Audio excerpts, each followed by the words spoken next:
बुद्धं नमामि धम्मं नमामि संघं नमामि ओकाशवन्दामि वन्दे द्वारकयेन मया कृतं सर्वम् अपराधं क्षमतु मे भन्ते द्वितीयंपि वन्दामि भन्ते द्वारकयेन मया कृतं सर्वम् अपराधं क्षमतु मे भन्ते तदीयंपि वन्दामि भन्ते द्वारकयेन मया कृतं सर्वम् अपराधं क्षमतु मे भन्ते ओकाशहं भन्ते शरणेन सह पञ्चशीलं धम्मं याचामि अनुगान् कृत्वा शीलं दीर्घमे भन्ते द्वितीयं विहं भन्ते शरणेन सह पञ्चशीलं धम्मं याचामि अनुगान् कृत्वा शीलं दीर्घमे भन्ते तदीयं विहं भन्ते शरणेन सह पञ्चशीलं धम्मं याचामि अनुगान् कृत्वा शीलं दीर्घमे भन्ते। यमहं वदामि तं वदेथ आं भन्ते अरहं सम्मा सम्बुद्धो अरहं सम्मा सम्बुद्धो बुद्धं भगवन्तं अभिवादेमि बुद्धं भगवन्तं अभिवादेमि स्वाक्षातो भगवता धम्मो स्वाक्षातो भगवता धम्मो धम्मं नमस्सामि धम्मं नमस्सामि सुपटिपन्नो भगवतो सावक संघो सुपटिपन्नो भगवतो सावक संघो संघं नमामि संघं नमामि नमो तस्स भगवतो अरहतो सम्मा सम्बुद्धस्स नमो तस्स भगवतो अरहतो सम्मा सम्बुद्धस्स नमो तस्स भगवतो अरहतो सम्मा सम्बुद्धस्स नमो तस्स भगवतो अरहतो सम्मा सम्बुद्धस्स नमो तस्स भगवतो अरहतो सम्मा सम्बुद्धस्स नमो तस्स भगवतो अरहतो सम्मा सम्बुद्धस्स बुद्धं शरणं गच्छामि बुद्धं शरणं गच्छामि धम्मं शरणं गच्छामि धम्मं शरणं गच्छामि संघं शरणं गच्छामि संघं शरणं गच्छामि द्वितीयंपि बुद्धं शरणं गच्छामि द्वितीयंपि बुद्धं शरणं गच्छामि द्वितीयंपि धम्मं शरणं गच्छामि द्वितीयंपि धम्मं शरणं गच्छामि द्वितीयंपि संघं शरणं गच्छामि द्वितीयंपि संघं शरणं गच्छामि तृतीयंपि बुद्धं शरणं गच्छामि तदीयम्पि बुद्धं शरणं गच्छामि तदीयम्पि धम्मं शरणं गच्छामि तदीयम्पि धम्मं शरणं गच्छामि तदीयम्पि संघं शरणं गच्छामि तदीयम्पि संघं शरणं गच्छामि शरणगमनं निठितं आं वन्दे पाणातिपाता वेरमणि पाणातिपाता वेरमणि सिक्खापदं समादियामि सिक्खापदं समादियामि अदिन्नादाना वेरमणि अदिन्नदाना वेरमणि सिक्खापदं समादियामि सिक्खपदं समादियामि कामेषुमिच्छाचारा वेरमणि कामेषु मिच्छाचारा वेरमणि सिक्खापदं समादियामि सिक्खापदं समादियामि मुसावादा वेरमणि मुसावादा वेरमणि सिक्खापदं समादियामि सिक्खापदं समादियामि सुरामेरयमक्षपमादठाना वेरमणि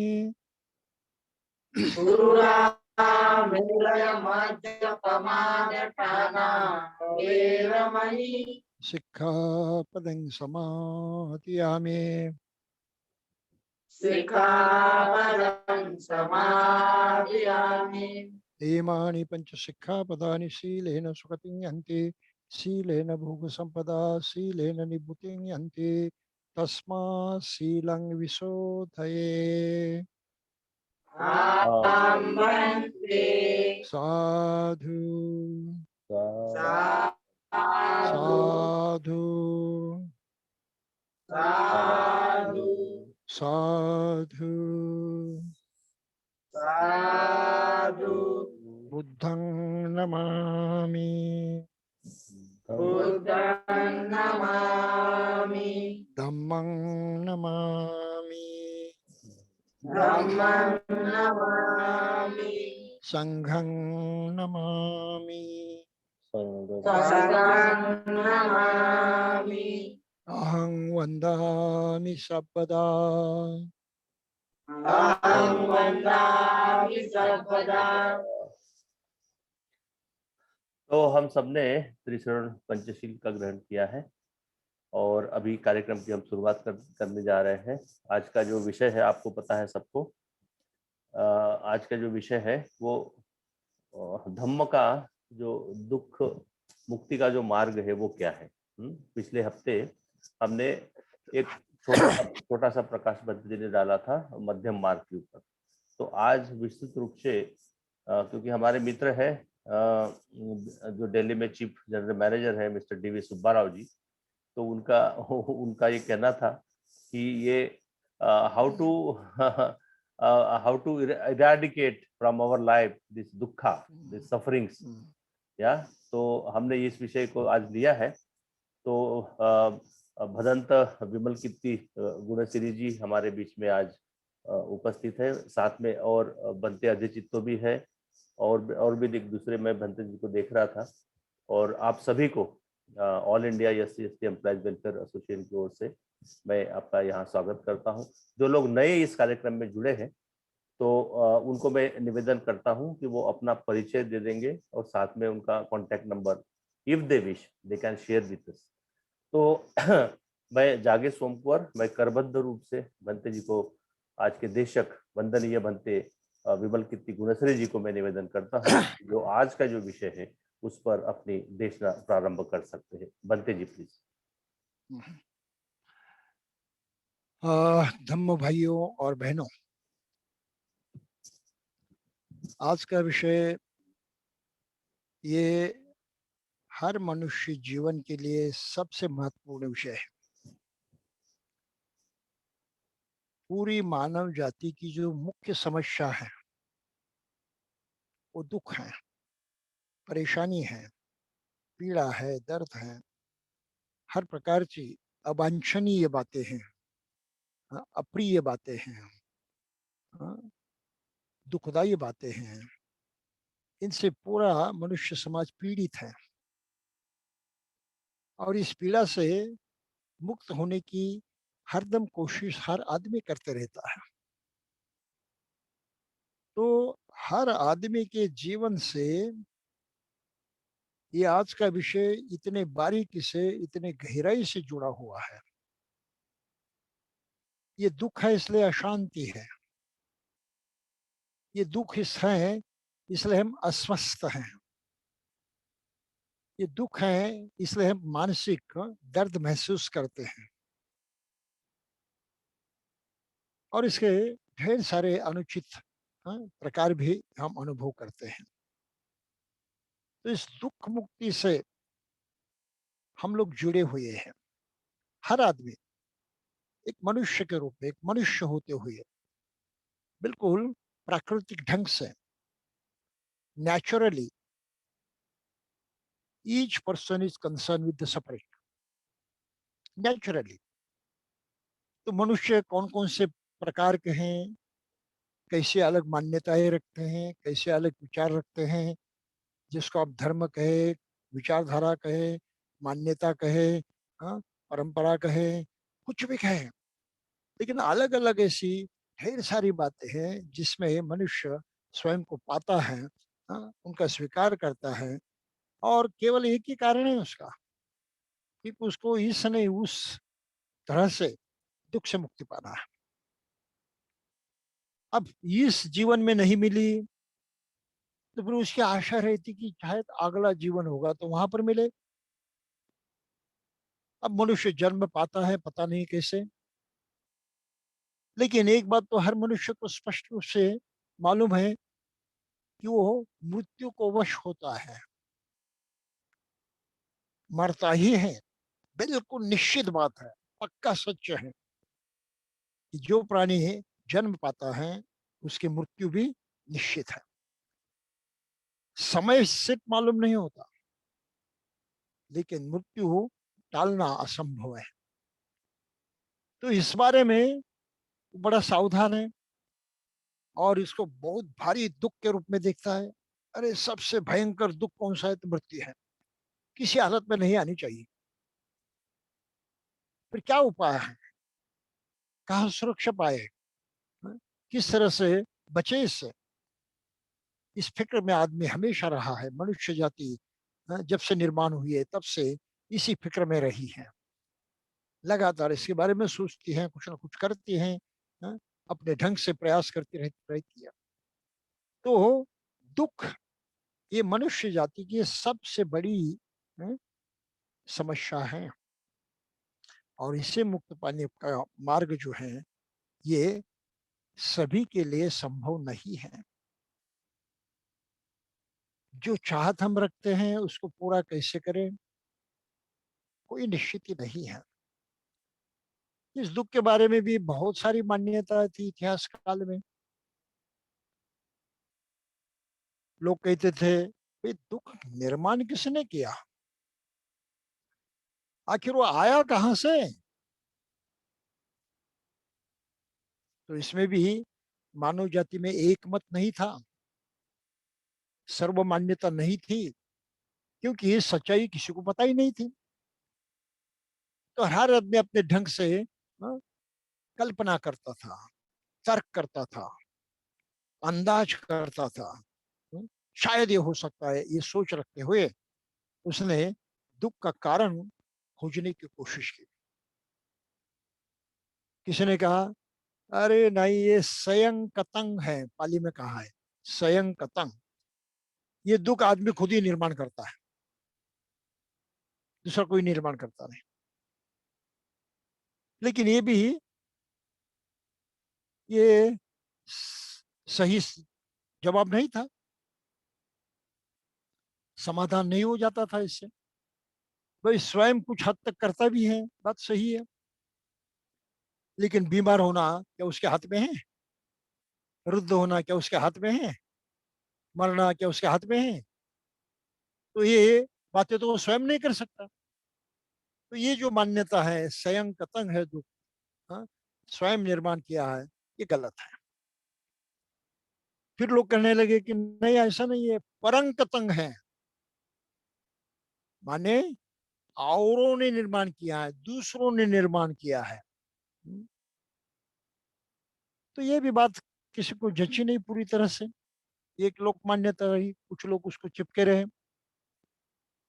भाई क्रोध आ जाता है, गुस्सा आ जाता है, तुम गुस्से में बड़ा दुख महसूस करते हो, निर्माण भी करते हो, हाँ? तो गुस्सा आपको आता है, बाहर से कौन देता है दुख गुस्सा? तो बाहर से दुख आता है, कोई दूसरा दुख देता है, ये भी मजबूत तर्क पर बात नहीं ठहरती। फिर उसमें और लोग सोचने लगे, अरे नहीं भाई ये दोनों तरह से होता है, स्वयं कतंच परं कतंच दुखंग,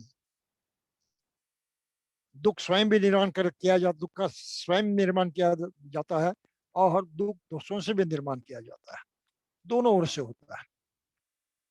लेकिन ये भी संतोषदेही नहीं था, क्योंकि मृत्यु ना तो तुम स्वयं पाते हो, ना तो दूसरे कोई आपको मृत्यु को प्राप्त कराते हैं, वो तो आ ही जाती है, पता नहीं कहाँ से आ जाती है। तो ये भी उत्तर जो था ठीक नहीं था, सांत्वना देने वाला नहीं था। फिर कुछ लोग कहने लगे असंकारं अपरंकारं आदित्य समुपन्नन दुखं, ये स्वयं से भी निर्माण होता है, पर से भी निर्माण होता है, और आकस्मिक एक्सीडेंटली निर्माण होता है, पता नहीं कैसे निर्माण होता है, इसका कोई को पता नहीं।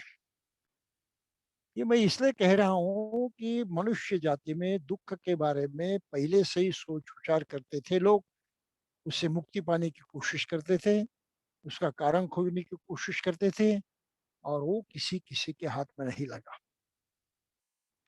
फिर लोग सोचने लगे कि कोई ना कोई बाहरी शक्ति होगी जिसके हाथ में सुख भी है दुख भी है, ये अज्ञात शक्ति है, उसका पता नहीं चलता, लेकिन तो होनी जरूर है। अरे भी आखिर निर्माण किसने किया सब? ये पृथ्वी निर्माण किए, निसर्ग निर्माण किया, ये सृष्टि निर्माण की, ये मनुष्य निर्माण किया, ये प्राणी निर्माण किए, कोई ना कोई करने वाला होगा ही। एक अंदाज, और इस अंदाज को लेकर फिर ईश्वर की कल्पना की गई, गॉड की कल्पना की गई है। शायद ऐसी शक्ति है अननोन, अज्ञात, जिसको हम देख भी नहीं सकते, अनुभव भी नहीं कर सकते, हाँ? किसी तरह से संपर्क भी नहीं साबित कर सकते, हाँ? बिल्कुल अज्ञान है, अपने पहुंच के परे हैं। तो इसके बहुत सारे अंदाज किए गए, बड़ी प्रशंसा की गई, बहुत सारे गुण उनको छुपाए दिए, और लोग उस कल्पना में बहते गए कि हाँ आखिर वो अपने हाथ में नहीं, ईश्वर के हाथ में, तो फिर उसका पूजन करो, उसको मनाओ, और उससे दुख से मुक्त होने का, हाँ, आश्वासन मांगो, वर मांगो, इस तरह की भावना बनती गई। फिर भी ईश्वर को मानने के बाद भी दुख जैसे कि वैसे रहा, जो पहले से आदमी अनुभव कर रहा था, कोई फर्क नहीं पड़ा। जन्म होता है, जीवन जीते हैं तो दुख भरा जीवन जीते हैं, हाँ? रुग्णता भी आ जाती है, वृद्ध भी होते हैं, मर भी जाते हैं, कहाँ फर्क पड़ा भाई? ये तो सिलसिला बराबर चालू है, कोई इसमें परिवर्तन नहीं आया। ईश्वर की पूजा करने के बाद, मानने के बाद, हाँ? जो जो उनके बारे में कहा है वो सब कबूल करने के बाद भी कुछ नहीं हुआ। फिर आखिर हताश होकर आदमी कहने लगा, नहीं भाई ईश्वर भी तो अभी नहीं देता, अभी तो आपको ये सब भुगतने पड़ते हैं, अपने पिछले जन्म के कर्म के कारण ये सब भुगतना पड़ता है, और ईश्वर आपको सजा देता है, अच्छे के लिए आपको सुख देता है, बुरे के लिए दुख देता है। लेकिन कब का, ये पिछले कर्म का अच्छा बुरा जो आपने किया है उसको अभी वो इस वक्त की जीवन में, आपको देता है, सजा भी देता है और बख्शिश भी देता है। तो ये पुराना जब तक खत्म नहीं होता, बुरा जो किया है, तब तक सुख नहीं मिलता। अच्छा जो किया है, हाँ, उसका कुछ अच्छापन हम आज अनुभव करते हैं, लेकिन वो हमेशा रहता नहीं, वो भी खत्म हो जाता है। तो आखिर में ईश्वर आप इस समय क्या करते हैं, कैसा करते हैं, हम्म, कितना सुखदाई करते हैं, कितना दुखदाई करते हैं, जिसको पाप और पुण्य कहा जाता है, इसके तहत, इसके आधार पर ईश्वर आपको अगले जन्म में, हाँ, जो देना है वो देता है। आपने पुण्य किया तो स्वर्ग देता है, जहाँ सुख ही सुख होता है। आपने अगर पाप किया तो दुख देता है, नरक देता है, जहाँ दुखी दुख होता है। तो इस जन्म की बात छोड़ो, ये तो ऐसे ही जीना है, सुख दुख दर्द भरा, जैसा है वैसा, कोई फर्क पड़ने वाला नहीं है, जीना ही पड़ेगा। लेकिन कम से कम ईश्वर से डर कर, और ये ध्यान रखते हुए कि शायद अगला जन्म होगा तो ईश्वर हमें इस प्रकार की सजा न दे, तो इसलिए तो धर्म कर्म करो। तो इसलिए आदमी अलग अलग प्रकार के धर्म से चिपक गया। इस जीवन में न सही, लेकिन अगले जीवन में तो मिलेगा, इस आशा से। तो इस तरह से आदमी का एक मनुष्य होते हुए इतना, कुछ हुआ है उसके जीवन में, इतनी उसकी यात्रा हुई है अपने जीवन में। मनुष्य इतिहास में मनुष्य की यात्रा इस प्रकार आई है। इस स्थिति में जो परिवर्तन आया, वो परिवर्तन आया बुद्ध के निर्माण से। बुद्ध की कहानी आप जानते हैं, उन्होंने मध्यम मार्ग किस तरह से सिखाया, इसके बारे में हमने पिछली बार जानकारी हासिल की है। बुद्ध ने क्या कहा, क्या सोचा कि भाई वो जब राजकुमार थे, बहुत सुख सुविधा पूर्वक जीवन जी रहे थे, किसी चीज की कमी नहीं थी, जिसे हम लौकिक तौर पर सुखदायी विलासदायी जीवन कहते हो, जी रहे थे। लेकिन उसमें सही में सुख था ही नहीं, दुख था, दर्द था, पीड़ा थी, संतुष्टि नहीं थी, द्वेष भी था, बैर भी था, गुस्सा भी था, ये सब था ही। तो इतना सारा आसपास में भोग विलास के लिए सारा वैभव था, लेकिन फिर भी दुख से तो मुक्ति नहीं हो पाई थी। और फिर सिद्धार्थ ने इस बात को सोचते हुए कि भाई मैं कैसे जीवन जी रहा हूं, इसमें तो सुख नहीं है। क्या विश्व में ऐसे भी कोई विद्या नहीं है, ऐसा कोई ज्ञान नहीं है जिसके जरिए मनुष्य सही में पूरा पूरा सुख पा सके? हो सकता है, संभव है। आज तक के मनुष्य जाति को ज्ञात नहीं हुआ, मालूम नहीं हुआ, उनसे खोजा नहीं गया। मैं प्रयास करना चाहता हूँ, खोजना तो जरूर है, ये तो ज्ञान होगा ही। और ये विचार करते हुए उसने अपना सर्व सुख जो है, भौतिक सुख है, लौकिक सुख है, हाँ, ये छोड़ दिया, श्रमण बने, जंगलों में रहने लगे। हाँ, ये सब इतिहास आपको मालूम है। और फिर उस वक्त की जो धारणाएं थी, जो शिक्षाएं थी, जो ज्ञान उपलब्ध था, पुराने जमाने से कुछ लोगों ने खोजा खोया हुआ, हाँ, कुछ लोगों ने जाना हुआ, ये सब ज्ञान था। तो उस वक्त के जमाने में जो ज्ञान था, ये उस पार की बातें जानने का, भौतिकता से लेकर, आध्यात्मिक हम कहते हैं, उस तरह की बातें जानने का ये सब ज्ञान उन्होंने आत्मसात किया। दर्शन सीखा, तत्व ज्ञान सीखा, ध्यान साधनाएं की जाती थी, तपश्चर्या की जाती थी, वो भी उन्होंने सीखा, उस पर अमल भी किया, मास्टरी उन्होंने पाई। फिर भी समस्या जो क्यों तो रही, परिवर्तन तो कुछ नहीं हुआ। गुस्सा भी था, ईर्ष्या भी था, द्वेष भी था, लोभ भी था, सब कुछ था। उसके तहत मनुष्य की मानसिक अवस्थाएं बदलती जाती थी, दुख दर्द पैदा होता था। अरे ये भी सब काम का नहीं है। तो बुद्ध के जमाने तक जितना ज्ञान मनुष्य जाति ने पाया था इस विषय को लेकर, वो सब ज्ञान अपनाने के बाद भी बुद्ध को सही में सुख का पता नहीं चला, और तब उन्होंने सब कुछ छोड़ दिया।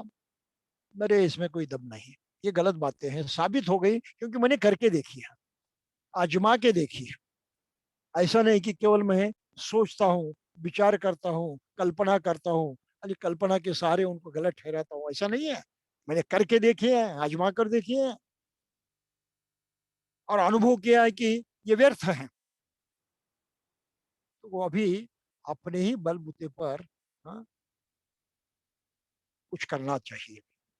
और फिर खोज करने के लिए निकले हो, अपने मन का सहारा लिया, तब उनके दिमाग में आ गया, अरे मेरे पास तो केवल एक शक्ति है, अनूठी शक्ति है, सर्व सामर्थ्यवान है। ऐसी शक्ति अन्य किसी प्राणी के पास नहीं है, वो है मेरा मन। और मन की व्याख्या भी हमने पिछली बार देखी थी। मन जानता है, सीखता है, स्मरण रखता है, सोचता है, अनुभव करता है, कल्पना करता है। ये है हमारे सभी, जिसे हम हृदय कहते हैं, ब्रेन कहते हैं, बुद्धिमत्ता कहते हैं, भावना कहते हैं, ये सभी मन के अंदर है। तो सब कुछ मन के अंदर, मन के सहारे हम जी रहे हैं। मन के बगैर जीना संभव नहीं है।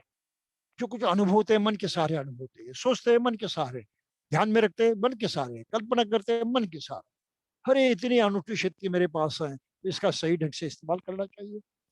और फिर बुद्ध ने अपने ही इस अनूठे संशोधन पर, इस बहुत ही गहरे ज्ञान के आधार पर अपने स्वयं को सिद्ध करने की कोशिश की।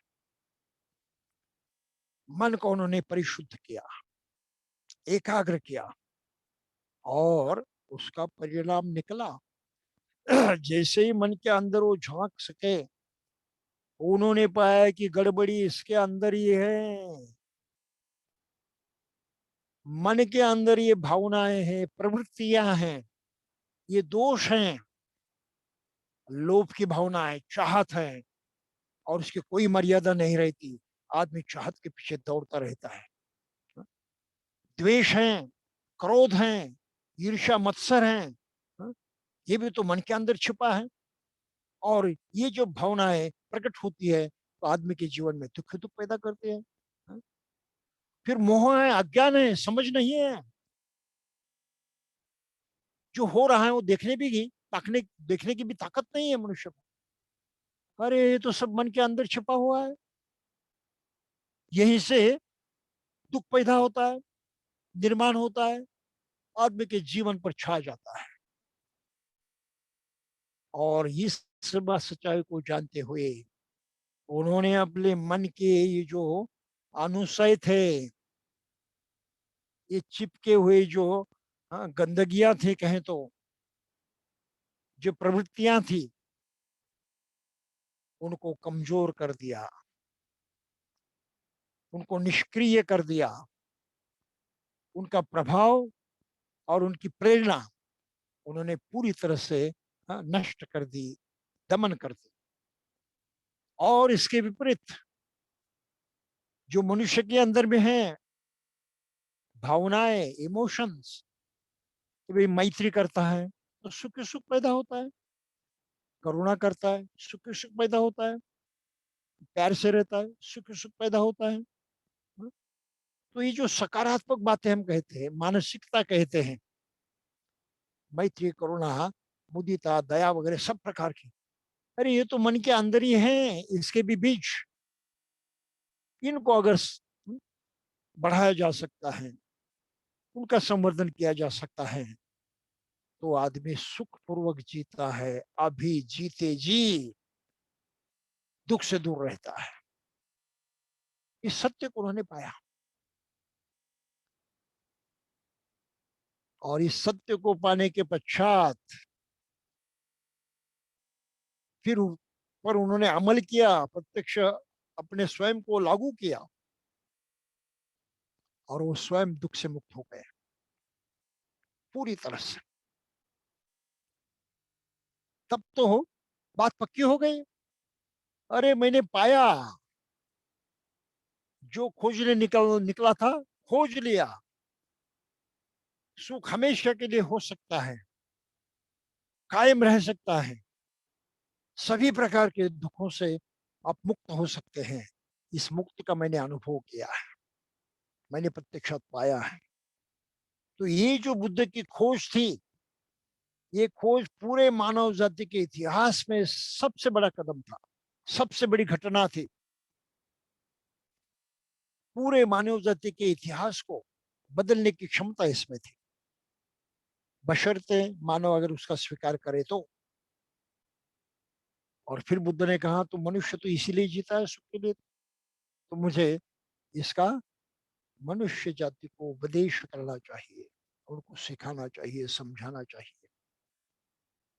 और तब उन्होंने अपने धम्म का प्रचार किया। और पिछली बार हमने देखा, उन्हें मध्यम मार्ग बताया। मध्यम मार्ग में दो तत्व बताए थे भाई। जो भौतिक सुख है, हमारी इंद्रियां हैं, इंद्रियों का सुख है, हमारे वासनाओं का सुख है, इसमें रत रहना ये दुखदाई है, पीड़ादायी है। एक अंत है, एक छोर है, एक एंड है। इससे दुखी होगा, सुख नहीं मिलेगा। फिर इस सब का त्याग करते हुए शरीर को कष्ट देना है, तपश्चर्या करनी है, हाँ, बहुत ही तकलीफ सहनी है। ये भी तो दूसरा छोर हो गया है, दूसरा अंत हो गया। इससे दुख होता है, क्योंकि शरीर को पीड़ा देने में ना तो दुख का कारण छिपा हुआ है, और शरीर के माध्यम से हर तरह का सुख, जो इंद्रिय सुख है, हाँ, उसको पाने में दुख का कारण छिपा हुआ है। ये दोनों में कारण है ही नहीं दुख का। दुख का तो कारण और कहीं है, वो तो मन के अंदर छिपा हुआ है। और इसलिए बुद्ध ने मन की तरफ इशारा किया कि भाई ये दो अंत जो हैं, ये दो छोर हैं जीवन जीने के, छोड़ दो। उसमें कोई हाँ, मजा नहीं है, कोई अर्थ नहीं है। और खासकर उन लोगों ने छोड़ना है जो सुख की खोज के लिए निकले हैं, चाहते सुख खोजने का प्रयास करते हैं। उन्होंने इन दो अंतों का त्याग करना चाहिए, ये हमने पहली बार देखा था। और फिर उन्होंने बहुत महत्वपूर्ण बात कही कि भाई ये क्यों होता है। तो मनुष्य जीवन की जो सच्चाई है, सबसे बड़ी सच्चाइयां हैं, सबसे बड़े सत्य हैं मनुष्य जीवन में, वो चार सत्य जो है उन्होंने प्रकट किए। सच्चाई बहुत ज्यादा है, केवल एक ही सत्य नहीं है मनुष्य जीवन में। कुछ लोग कहते नहीं, हाँ, ब्रह्मम सत्यम जगत मिथ्यम, ब्रह्म ही सत्य एकमात्र, बाकी पूरा जगत गलत है। यही गलत है कहना। सत्य अनेक है, अनेक प्रकार के हैं, अनेक ढंग के हैं। क्या गुरुत्वाकर्षण का नियम सत्य नहीं है? क्या ये विश्व जो है, हाँ, ये गतिमान रहता है हमेशा के लिए, ये सच्चाई नहीं है? बहुत सारे सत्य हैं, ये अपने अपने क्षेत्र में, अपने अपने विषय में सच्चाइयां बहुत ज्यादा है। लेकिन मनुष्य के दुख से हाँ, जुड़े हुए जो सवाल हैं, हाँ, उसमें चार सच्चाइयां प्रमुख हैं। और मनुष्य जीवन की तुलना में वो सबसे भारी सत्य हैं, सबसे बड़े सत्य हैं। इसलिए उनको कहा आर्य सत्य। आर्य यानी श्रेष्ठ, महान, बहुत बड़े सत्य के माने सत्य। तो कौन से? तो बुद्ध ने बयान किया, समझाया कि देखो भाई, मनुष्य जीवन में दुख है, सब जानते हैं, उसका सार्वत्रिक अस्तित्व, हाँ, सबके अनुभव का विषय है। उस पर अधिक कोई व्याख्या करने की आवश्यकता नहीं है। और कहाँ से शुरू होता है ये दुख? अरे जैसे आप जन्म पाते हैं शुरू ही हो जाता है, जन्म से ही। हाँ? तो उन्होंने कहा भाई, ये मनुष्य जीवन का सबसे बड़ा सत्य है, उसके जीवन में अस्तित्व रखने वाली सबसे बड़ी, हाँ, ये सच्चाई है। और पूरा मनुष्य जीवन उसने व्याप्त किया है। तो जन्म पाना भी दुखदाई है, बूढ़े होना भी दुखदाई है, रुग्ण होना भी दुखदाई है, मरण भी दुखदाई है। जो हम नहीं चाहते वो हमारे गले में आ लटकता है, वो भी दुखदाई है। जो हम चाहते हैं उससे अलग होते हैं, वो भी दुख जाता है, दुखदाई है। हम चाहत रखते हैं लेकिन मिलता नहीं, फिर भी दुख होता है। तो अगर संक्षिप्त में कहा जाए तो हमारे अपने 5 जो अंग हैं, चक्षु श्रोत घ्राण विज्ञान वगैरह, इनसे हम जो जो कुछ अनुभव करते हैं, ये सब दुख है, इसमें दुख छिपा हुआ है। तो दुख की व्याख्या उन्होंने की और पाली भाषा में इस तरह से कहा, इदम खोपन भिक्कवे दुखंग आर्य सच्चंग, ये आर्य सत्य दुख का, जाति भी दुखा, जरा भी दुखा, व्याधि भी दुखा, मरणम भी दुखम, अप्ये ही संपयोगो दुखो। जो हम नहीं चाहते उसका संग होने से, उसका साथ होने से हम दुखी होते हैं। पिए ही विपयोगो दुखो, जो हमको प्रिय हैं वो अलग हो जाते हैं, बिछड़ जाते हैं, तो हमको दुख होता है। यम्पी क्षण न लभती तम्पि दुखम, हम जो चाहते हैं लेकिन मिलता नहीं तो दुख हो जाता है। तो इस तरह से हमारे इंद्रियों के माध्यम से हम जो जो कुछ अनुभव करते हैं ये दुख है। और फिर क्या है, बुद्ध ने सबसे बड़ी बात जो कही है वो है कि ये दुख बगैर कारण के नहीं है, इस विश्व का वैश्विक नियम है, लॉ ऑफ यूनिवर्स है, प्रकृति का नियम है। वो है बगैर कारण के कुछ नहीं होता, कार्य कारण भाव महत्वपूर्ण है, लॉ ऑफ कॉजेशन हम कहते हैं। तो ये महत्वपूर्ण है। तो जो हम अनुभव करते दुख भाई उसका भी कारण है, बगैर कारण नहीं है। और जो कारण मैंने शोभा हो जाए अपने मन के अंदर, वहां तक मैं पहुंच गया, मूल तक। तो कहते हैं दुख समुदय अंग आर्य सच्चंग, ये क्यों निर्माण होता है वो भी आर्य सत्य में नहीं जाना।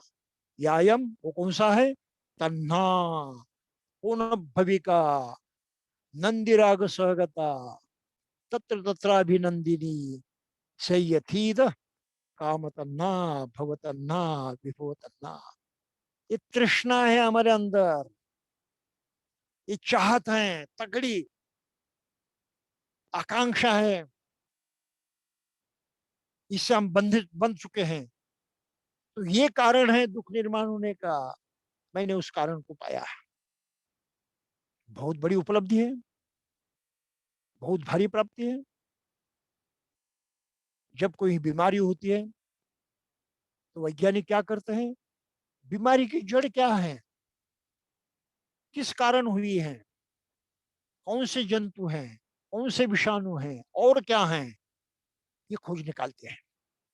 और फिर विषाणु को नष्ट करने का प्रयास करते हैं। वो केमिकल्स, वो कुछ साधन है वो जुटाते हैं और उनका प्रयोग करते हुए आदमी रुग्णता से मुक्त हो जाता है। बस यही बुद्ध ने किया है कि कारण तो मैंने सोच लिया, इससे पहले किसी को पता नहीं चला, सभी लोग अंधेरे में खोज रहे थे, लेकिन मैंने उसको जाना है। और इतना ही नहीं, तो इस कारण से कैसे निपटाना है, इन जंतुओं से कैसे मुक्त होना है, ये भी मैंने जाना है। उसको उन्होंने कहा दुख निरोध आर्य सच, दुख का निरोध होता है, उसको रोका जाता है, उसको नष्ट किया जाता है। ये संभव है, ये हो सकता है, क्योंकि मैंने वो करके देखा है। तो ये तृष्णा है, इससे मुक्त होने का जो मार्ग है वो मैंने खोजा है। और ये जो मार्ग है, ये जो उपाय है, हम कहते हैं कि ये जो प्रिस्क्रिप्शन है, उस दवा है, कैसे लेनी है, किस तरह से लेनी है, इस दवा का वर्णन उन्होंने किया है। दुख निरोध गामिनी पटिपदा, दुख का निरोध करने वाला ये मार्ग है, ये उपाय है, ये आचरण है। और इसमें उसका नाम रखा है अयमेव आर्यो अष्टांगिको मग्गो, उसका नाम है आर्य अष्टांगिक मार्ग। आर्य यानी श्रेष्ठ, महान, अष्टांगिक यानी 8 अंगों वाला, 8 भागों वाला, 8 पार्ट है उसके। तो 8 अंगों से, 8 पार्ट्स से बना हुआ ये मार्ग है। कौन सा है? शय्यथीदं, ये इस प्रकार है। सम्मा दिट्ठी, सम्यक दृष्टि है। सम्मा संकल्पो, सम्यक संकल्प है। सम्मा वाचा, सम्यक वाचा है। सम्मा कम्मंतो, सम्यक कर्म है। सम्मा आजीवो, सम्यक जीवन यापन है, आजीविका है। सम्मा व्यायामो, सम्यक व्यायाम है। सम्मा सति, सम्यक स्मृति है। और सम्मा समाधि। तो ये जो मार्ग है, इसको अगर अपनाया, उसके अनुसार बर्ताव किया, तो दुख से मुक्ति हो जाती है। और ये ज्ञान पुब्बे अननुसुस्तेषु, पहले किसी को मालूम नहीं था, ये मैंने जाना है। ये सुनने के बाद मनुष्य की आंखें खुलती हैं। धम्म यानी सच्चाई न, उसके मन में उदित होती है। पहले ये नहीं सुना था, अब अगर आपने सुना तो धम्म जो सच्चाई है उसके प्रति आप चक्षुमान होते हैं, आपको दिखाई देता है। सो धम्मेशु चक्षु उदपाती, धम्म के प्रति हमारी आंखें खुलती है। ज्ञान उदपाती, हमको ज्ञान हो जाता है। पैया उदपाती, हमको प्रज्ञा प्राप्त होती है। विद्या उदपाती, हमको विद्या प्राप्त होती है। अशोको उदपाती, हम शोक से मुक्त हो जाते हैं, दुख से मुक्त हो जाते हैं। तो ये है बुद्ध का आर्य अष्टांगिक मार्ग है, यानी श्रेष्ठ महान 8 अंगों से बना हुआ ये मार्ग है। और इसको समझना हमारे लिए बहुत ही आवश्यक है। अगर हमने इसको नहीं ठीक से समझा तो कुछ काम का नहीं है। अगर और दूसरी बात है कि बुद्ध ने ये किसके लिए दिया? अरे हर आदमी के लिए दिया, हर मानव के लिए दिया। इन लोगों को दिया, उन लोगों को नहीं दूंगा, ये बात नहीं है। मुझे मानने वालों को दूंगा, न मानने वालों को नहीं दूंगा, ये बात नहीं है। उन्हें सबके लिए पूरी तरह से खोल दिया, कह दिया भाई सुनो, समझो, ध्यान में लो, आपके फायदे की बात है। अगर आपको जंचे तो उसका स्वीकार करो, नहीं जंचे तो जैसा करना है वैसा करो। दुख से मुक्त ही होना चाहते हो तो ये उपाय है, ये औषधि है आपकी रुग्णता को पूरी तरह से नष्ट करने की। लेना है तो लो, नहीं तो मत लो। तो किसी भी शर्त के बिना बुद्ध ने अपनी शिक्षा को प्रकट किया, लोगों के सामने रखा। ये ध्यान में रखना बहुत जरूरी है।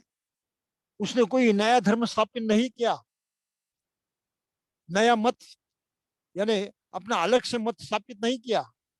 मनुष्य जाति की जो सच्चाई थी उस सच्चाई को ही उन्होंने प्रकट किया सबके लिए।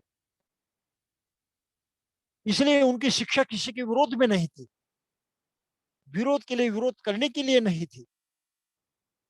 वो तो आम जनता पर मैत्री करते हुए, प्यार करते हुए, उनके दुख को नष्ट करने के लिए दी हुई औषधि के समान थी। तो इस बात को हमें समझना चाहिए कि बुद्ध की शिक्षा आम जनता के लिए खुली है।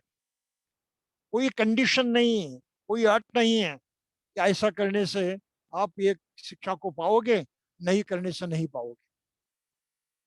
बुद्ध ने कहा है कि मैं स्वयं उस तरह से बन गया हूं, मेरा अस्तित्व देखें, आपको यकीन होगा कि मैं दुख से मुक्त हुआ हूं। आदर्श है, उदाहरण है। अरे भाई, मेरा उदाहरण देखने में है, कौन सी आपत्ति है, कौन सा दुख है? इस उदाहरण को देखो, प्रत्यक्ष उदाहरण है, तो उदाहरण पर तो विश्वास करना ही पड़ता है। और फिर जिस तरह से मैंने उसको पाया है, ये भी मैंने अनुभव आपको बताया, तो मार्ग भी आपको मालूम हुआ। वो करने से आप भी मेरे जैसे बन जाते, ये भी मैंने सिद्ध कर दिया। तो ये सब आप करके देखो, ये आपकी जिम्मेदारी, मेरी जिम्मेदारी नहीं है। दुनिया में कोई किसी की जिम्मेदारी नहीं उठा सकता। ये विश्व का रूल है, प्रकृति का ये नियम है। तो इसको हम बदल नहीं सकते। उसको तोड़ नहीं सकते, उसके बारे में कुछ भी परिवर्तन नहीं कर सकते, हमारे बस की बात नहीं है। उसके तहत ही हमको जीना है और अपने मंतव्य को, अपने उद्देश्य को पाना है। तो इस तरह से बुद्ध ने ये 4 आर्य सत्य जो हैं ये प्रकट किए हैं और उससे मुक्त होने का, दुख से मुक्त होने का मार्ग जो है, हाँ, वो बताया है।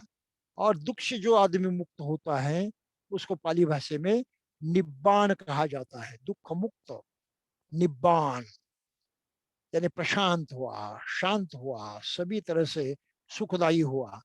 तो ये निब्बान की तरफ ले जाने वाला, दुख मुक्ति की तरफ ले जाने वाला जो मार्ग है, जो उपाय हैं, जो 8 बातें हैं करने की, आचरण में लाने की, उसको मग्ग कहा है, उसको मार्ग कहा है। अट्ठंगिको मग्गो, अष्टांगिक मार्ग। इससे क्लेश जो है नष्ट हो जाते हैं, द्वेष वगैरह मार्ग की भावना है वो नष्ट हो जाती है और हम सुख के अंतिम पड़ाव पर पहुंच जाते हैं। तो कहते हैं कि निब्बानम अथिके ही मग्गियति, जो सर्व सुख की अवस्था की खोज करते हैं, उसकी तरफ आगे बढ़ते हैं, निब्बान की तरफ आगे बढ़ते हैं, उसको मार्गदायी कहा है। मार्ग यानी यात्रा करने वाले कहा है, मार्ग पर चलने वाले कहा है। तो इस मार्ग पर हर कोई आदमी प्रयास कर सकता है।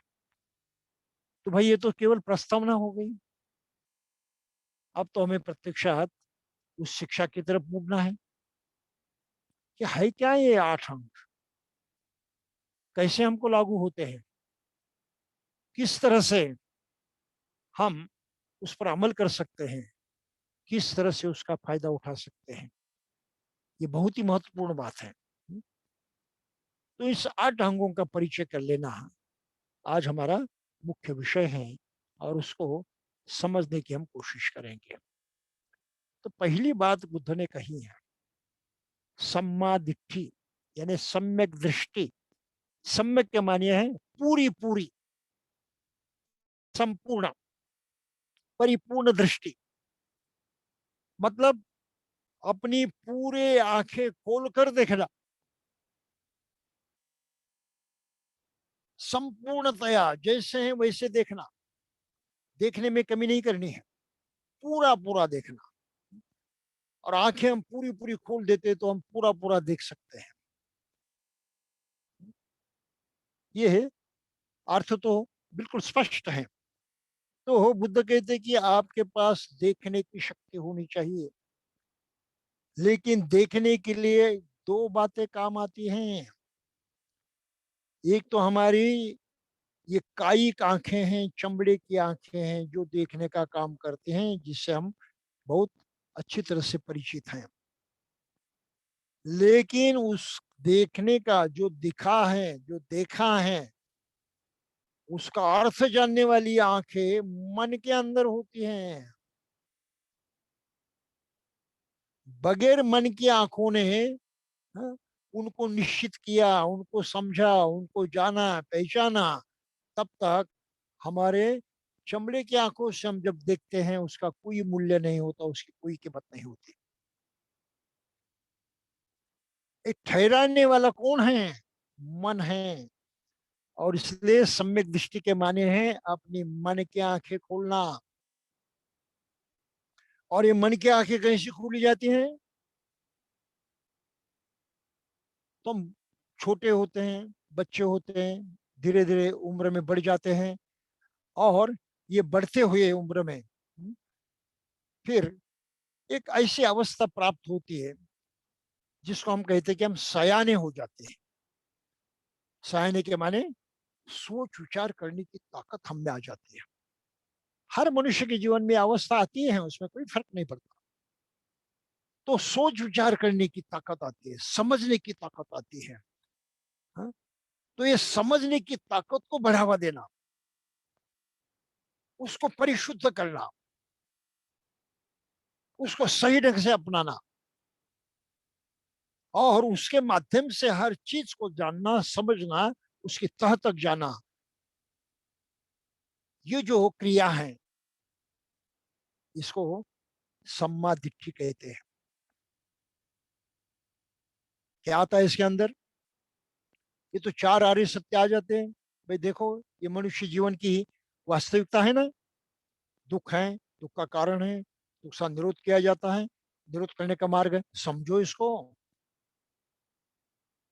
आप उससे दुख से निपटना चाहते हो, मुक्त होना चाहते हो, तो ये उपाय है, ये स्थिति है, ये वास्तविकता है। समझो, जानो, अपनी मन की आंखों से देखो, पहचानो। ये महत्वपूर्ण बात है। फिर इस दुनिया में जो कुछ हो रहा है वो भी देखो। ये कुदरत के कानून, उसके तहत जीना पड़ता है। आप कुछ परिवर्तन नहीं कर सकते, कोई चमत्कार नहीं हो सकता।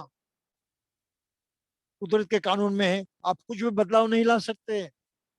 उनका सहारा लेकर, उनको अपना कर, उनके अनुकूल अपने कर्म को, अपने प्रक्रिया को, अपने प्रयत्नों को ढाल कर आपको फायदा उठाना पड़ता है।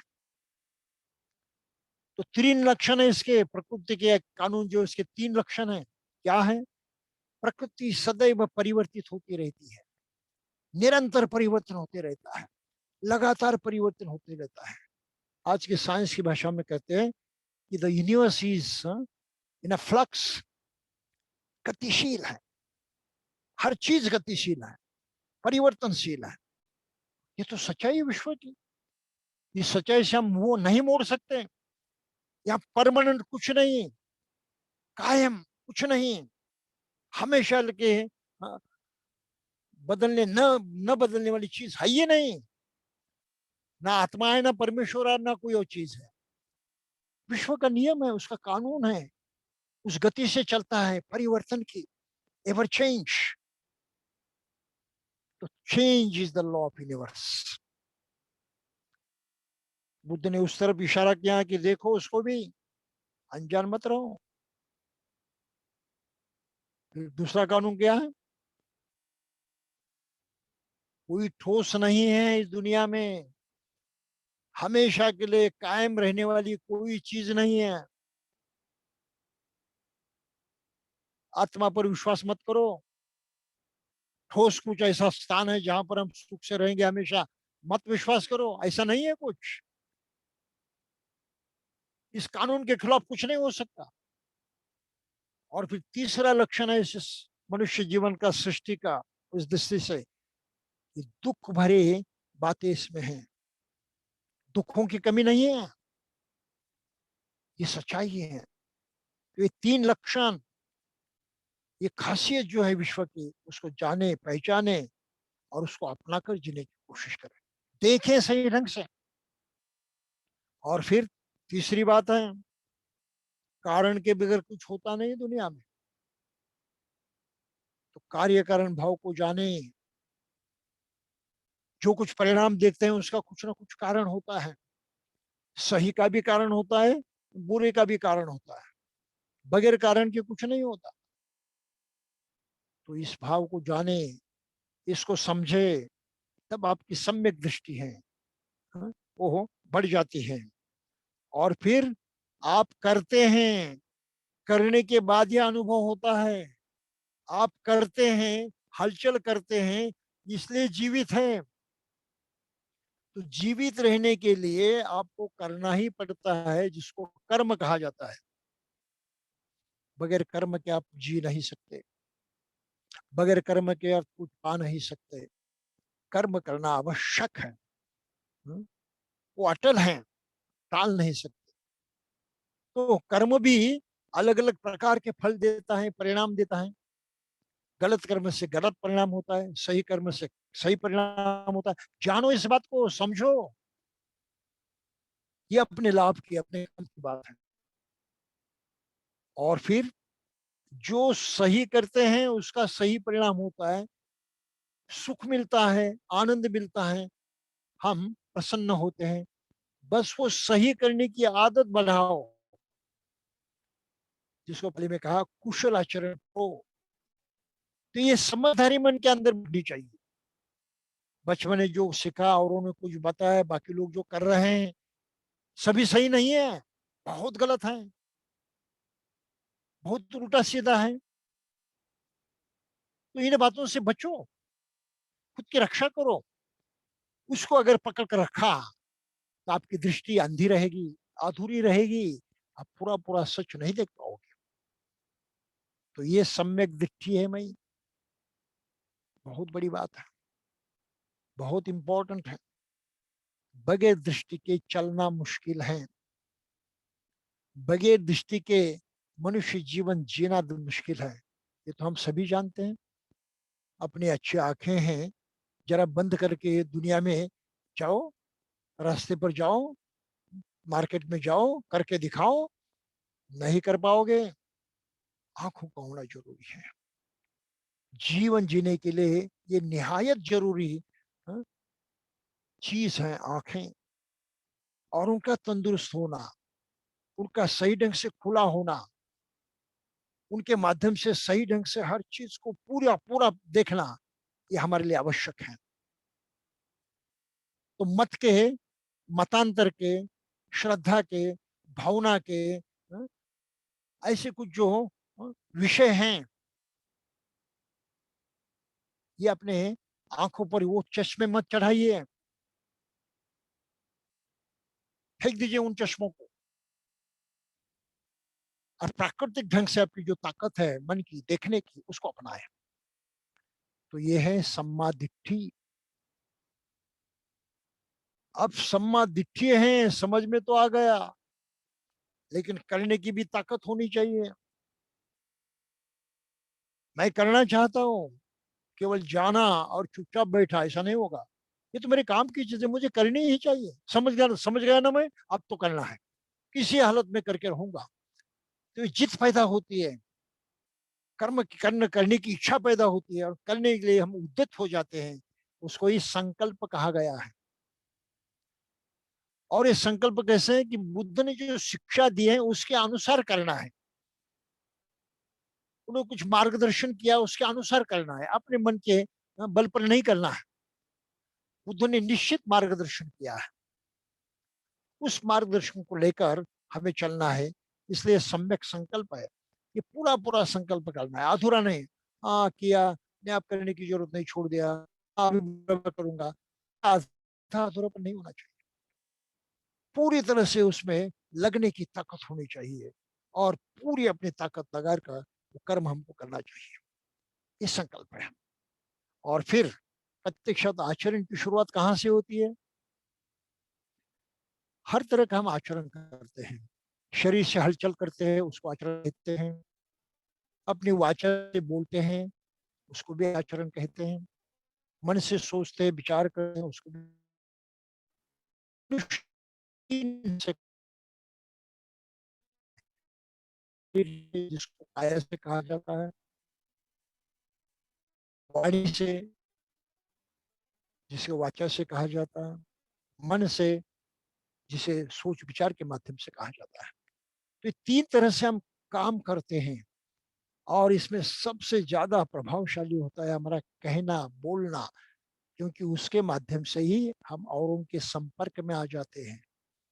और एक दूसरे के संपर्क में आने के बाद ही फिर सभी समस्याएं, सभी दिक्कतें, सभी प्रकार के भले बुरे अनुभव जो है होते हैं, वो इस प्रकार की परिस्थिति पैदा होती है।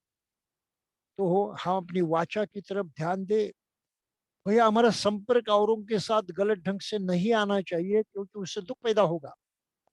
सही ढंग से हम संपर्क करेंगे ताकि दुख पैदा ना हो। हम सुख चाहते हैं, और जिससे संपर्क करते हैं वो भी सुख चाहता है। हम दोनों समझदारी से काम ले कि हम सुख का निर्माण करना चाहते हैं, दुख का नहीं।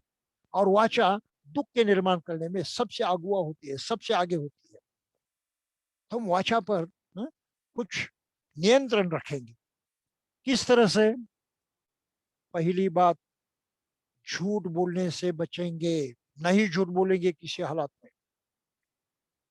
अनुभव हमारा झूठ बोलने का, उसे नुकसान होता है,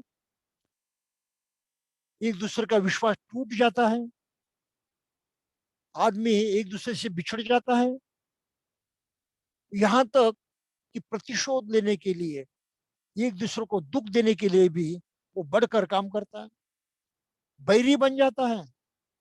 तो और दुख निर्माण करने के पीछे दौड़ता है। फिर कितना नुकसान हो गया। ये नुकसान हम क्यों सहे अपने जीवन में, जो हम नहीं चाहते दुख। और ये तो इतना दुख निर्माण करने में ये झूठ बोलने की बात हाँ, काम आती है। नहीं करेंगे, किसी हालत में नहीं करेंगे। और फिर उसी प्रकार किसी का अपमान नहीं करेंगे, गाली भरोच नहीं करेंगे। उससे भी संबंध टूट जाते हैं, क्रोध पैदा होता है, एक दूसरे के बैरी बन जाते हैं, दुख ही दुख पैदा करते रहते हैं। नहीं करेंगे हम उसको। फिर पिसून वाचाय है, यानी चुगली चहाड़ी नहीं करेंगे। हमें अनुभव है कि ये करने से दुख पैदा होता है। आदमी एक दूसरे से बिछड़ जाता है, एक दूसरे का बैरी हो जाता है, एक दूसरे से गलत व्यवहार करते हुए नाना प्रकार के दुखों को निर्माण करता है। जानते हैं हम लोग सब। तो हम ये चहाड़ी नहीं करेंगे, चुगली नहीं करेंगे, और व्यर्थहीन बातों में अपना समय नहीं गवा। केवल बातें करने में समय नहीं गवाएंगे। तो इस तरह से हमने अपनी वाचा पर अगर नियंत्रण रखा तो हमारे जीवन के आधे से अधिक दुख जो है नष्ट हो जाते हैं। दुख निर्माण होने का मौका ही मिलता नहीं हमारे व्यवहार में। और इतना फायदा हम जीते जी अनुभव कर सकते हैं। तो सम्यक वाचा ये बहुत महत्वपूर्ण है, बहुत ही लाभदायी है, सुखदायी है। इससे हमारे जीवन में बहुत भारी परिवर्तन आ जाता है।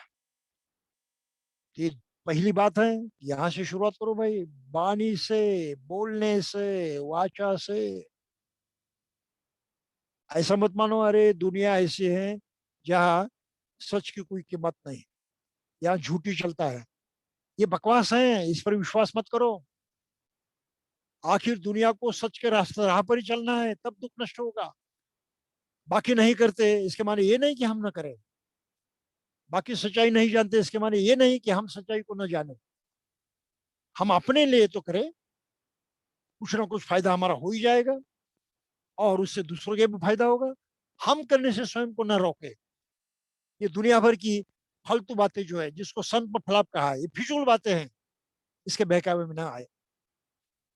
ये हमारी जिम्मेदारी है, ये हमको करना चाहिए। तो इसलिए सम्यक वाचा, यानी हमारा वचन बोलना परिपूर्ण होना चाहिए, परिपूर्ण अर्थकारी होना चाहिए, अनर्थकारी नहीं। तो इस तरह से स्वयं को शिक्षा देना है और अपने नित्य आचरण में परिवर्तन लाना है। फिर चौथा अंग है सम्मा कम्मंतो। कर्म तो करना पड़ता है, कष्ट तो उठाने पड़ते हैं, काम तो करना पड़ता है, जीने के लिए करना पड़ता है, हाँ? अनुभव करने के लिए करना पड़ता है, सुख भोगने के लिए भी कम कर्म करना पड़ता है, दुख सहने के लिए भी कर्म करना पड़ता है। अरे कर्म केवल तो होता नहीं, लेकिन खासकर सबसे बड़ा कर्म है जीने के लिए।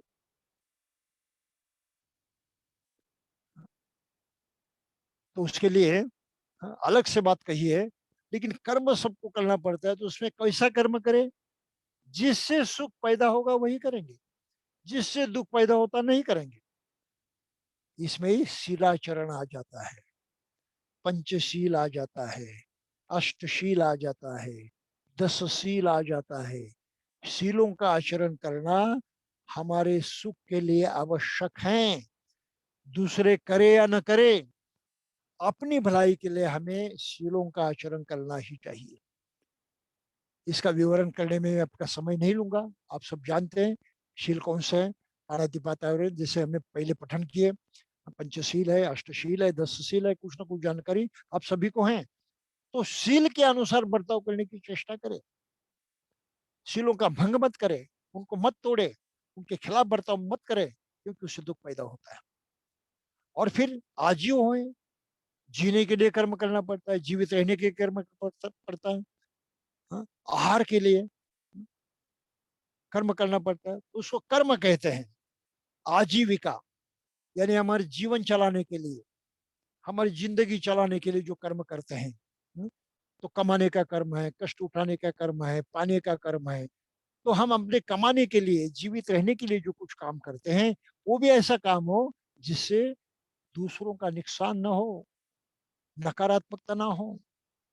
तो 5-6 प्रकार की बातें बुद्ध धर्म में बुरी मानी है। भाई आप व्यापार करना चाहते हैं तो आप प्राणियों का व्यापार मत करें। जीवित प्राणी अपने जीवों को चाहते हैं, जीवित रहना चाहते हैं, अपने जीव को सुरक्षित रखना चाहते हैं। उसको धोखे में मत डालो, उसका अंत मत करो। उनका अंत करते हुए दूसरों का जीव जो है वो नष्ट करते हुए आप जीवित रहने की कोशिश न करें। फिर शस्त्र का व्यापार न करें, विष का व्यापार न करें। ये भी बातें उसके अंदर आ जाती है। तो जिस करने से, जिस उपजीविका पाने के साधन से दूसरों का किसी का नुकसान होता है, दुख दर्द पैदा होता है, उससे बचना है। ये सम्मा आजीवो है, अरे आजीविका, जीवन यापन करने का तरीका। ये 5वां अंग है। तो हमारे जीवन यापन करने का तरीका झूठ का ना हो, किसी को फंसाने का ना हो, चोरी करने का ना हो, हिंसा करने का ना हो, किसी का घात करने का ना हो, किसी की बुराई करने का ना हो। इस प्रकार का काम करके हम कमाई नहीं करेंगे, यानी जीवित रहने की कोशिश नहीं करेंगे, क्योंकि हम सभी जीवों की कीमत करते हैं, उनको अपने जैसा मानते हैं, उनकी हिफाजत हम अपनी जिम्मेदारी समझते हैं। तो हमें गैर जिम्मेदाराना व्यवहार नहीं करना है। तो इस तरह सम्यक आजीव, ये 5वां अंग महत्वपूर्ण होता है। फिर 6वां अंग है सम्मा व्यायामो। ये मन से संबंधित है। व्यायाम यानी एक्सरसाइज। ये शारीरिक एक्सरसाइज की बात नहीं करते हैं, ये मन का एक्सरसाइज है। कौन सा है मन का एक्सरसाइज? मन में विचार आते हैं, कल्पनाएं आती हैं, और उस कल्पना के तहत, विचारों के तहत हम प्रत्यक्षत आचरण करते हैं। तो अगर मन में बुरे विचार आ जाते हैं तो हमें उनके तहत कुछ नहीं करना है, उनको हटाने की कोशिश करनी है। बुरे विचार अगर आए हैं मन में, हटाने की कोशिश करनी है। ये व्यायाम है, एक्सरसाइज है। सही अच्छे विचार अगर मन में आए हैं तो जताने की बात करनी है, उनको बढ़ाने का प्रयास करना है, उनके तहत प्रत्यक्ष काम करने का प्रयास करना है, उनकी रक्षा करने का प्रयास करना है। जो अच्छा है उसको हम जताएं, रक्षा करें, कायम रखें। जो बुरा है उसे निपट ले, उससे मुक्त हो जाए। ये 2 तरह का व्यायाम है, प्रयत्न है, प्रयास है। और दूसरे 2 प्रकार के हैं, अगर कुछ बहुत अच्छे विचार होते हैं लेकिन हमारे में नहीं आते, हमको मालूम नहीं होते, और किसी से हम सुनते हैं, अच्छी बातें सुनते हैं, अच्छे विचार सुनते हैं, उसका अपनाना चाहिए, लेना चाहिए। खुद को और समृद्ध बनाना है, अधिक रईस बनाना है, ज्ञान संपन्न बनाना है। तो दूसरों से सीखना जरूरी है, लेना जरूरी है। और दूसरों से कुछ गलत बातें आती हैं तो नहीं आने देनी है, उनको दूरी रखना है। तो औरों के प्रभाव से हमें बचना है, उनसे में, उनमें जो अच्छा है उसका स्वीकार करना है, जो बुरा है उसे हटाना है, उसको दूर रखना है। तो 4 प्रकार का प्रयास इस तरह से हर आदमी को करना आवश्यक है। बगैर उसके उसका व्यावहारिक जीवन सुख संपन्न पूर्ण नहीं होता। हाँ? सही ढंग से वो जी नहीं पाता, शांति नहीं पा सकता, हाँ? संतुष्टि नहीं पा सकता। और फिर आखिरी जो 2 अंग हैं, ये पूरी तरह से मन से संबंधित है, क्योंकि जो कुछ हम करते हैं सब मन से संबंधित है, मन से उदित होता है, मन ही कराता है, करवाता है। मन ही आखिर में उसका पूरी तरह से नियंत्रण करता है। मन के सिवा कुछ नहीं होता। तो इस मन को भी सही ढंग से रास्ते पर लाना है, मन को भी दुरुस्त करना है, बुराइयों से उसको भी अलिप्त रखना है, शुद्ध करना है। मन के अंदर बुराइयां होती हैं, जन्म से बुराइयां होती है।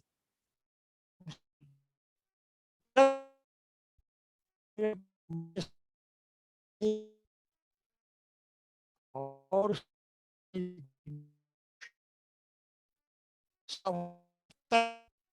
Aware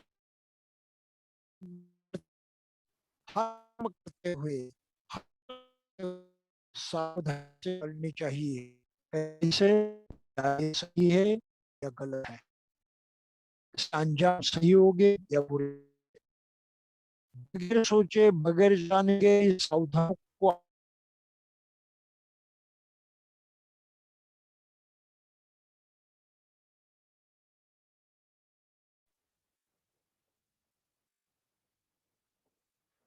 hello.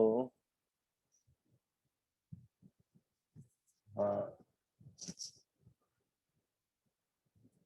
बंते जी का लगता है, एक मिनट, हाँ होल्ड करिए, कुछ ऑडियो का इश्यू हो रहा है।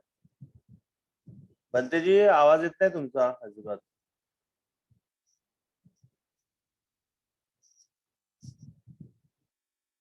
बंते जी,